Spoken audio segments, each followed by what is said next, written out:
In today's tutorial, I'm going to be dropping all of my favorite tips and tricks on how to master the industry's most sought after lash style, wispy volume. We're going to be starting at the beginning of the service, working all the way to the end where you get to see that all of my tips and tricks are tried and true. I'm going to be dropping this set. You are seriously going to love it. And if you do, I'm going to expect a comment below. I need to hear that you like it so we can keep dropping more tutorials just like this one.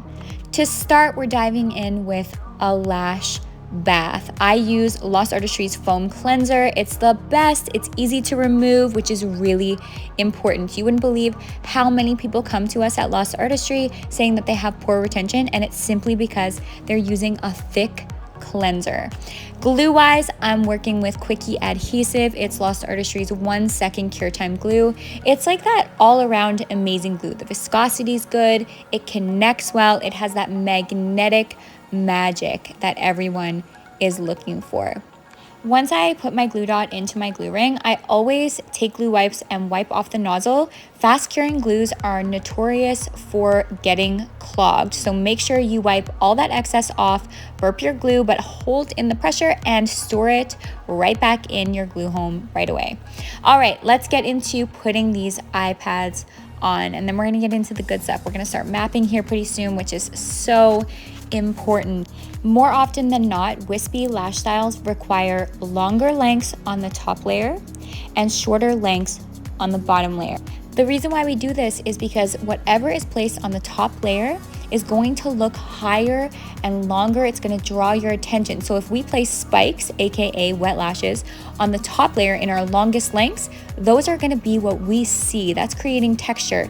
And then the shorter lengths on the bottom layer, that's going to create our density across the base. So take a closer look here. You can see that I'm isolating just the top layer. It's so important to have knowledge on lashing in layers. This technique is seriously a godsend. I'm obsessed with it. The reason why I isolate first like this is because I just want to see the top layer. It makes isolation easier. It's so much better when working with spiked looks like this because I'm not worrying if I'm on the right layer when I'm placing my spikes. If you're not on the right layer, it will throw off your set 100%. Okay, so these are my wet lash fans.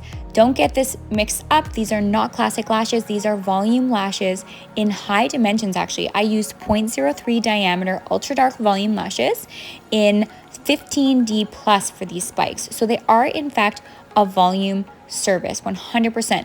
So now here's the tricky part. My spikes, I only need about 15 of them across the top layer, but she has way more natural lashes there. So I'm gonna place my focal points, my longest lengths first, then I'm gonna fill in the rest of the top layer with 3 millimeters shorter. So basically the exact same mapping as I'm doing across that bottom layer. As you've already gathered from my mapping, I'm working with 3 millimeters shorter across the bottom layer and the top layer. We call that the base. Everything but the spikes is considered the base. So the base is 3 millimeters shorter. Doesn't matter which layer you're working on. It's just the spikes that are those 3 millimeters longer. Honestly, the rest of it, when you use the same lengths, the layers themselves are going to give you texture. But now take a close look at the fans that I'm applying. So these ones are wet lashes, yes, but they're slightly more open. They're not peaked at the very tip.